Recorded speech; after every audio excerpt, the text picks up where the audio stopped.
আজকে তোমাদের কলকাতার জীবন্ত কালী অর্থাৎ মা শ্যামসুন্দরীর এক অলৌকিক গল্প বলি শোনো। আজ থেকে বহু বছর আগে অন্নের এবং অর্থের অভাবে মানুষের জীবনে এক দুঃসময় নেমে এসেছিল।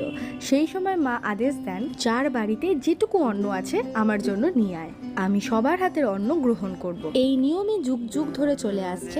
অক্ষয় তৃতীয়ার দিন জাত বর্ণ নির্বিশেষে সমস্ত সম্প্রদায়ের মানুষ মায়ের জন্য নিজের হাতে রান্না করে নিয়ে আসতে পারে এবং মায়ের অক্ষয় পাত্রে তা দান করতে পারে। তোমরা তো জানোই অক্ষয় তৃতীয়ার দিন পাপ পূর্ণ যে কাজই করো না কেন সেটা অক্ষয় হয়ে থাকে।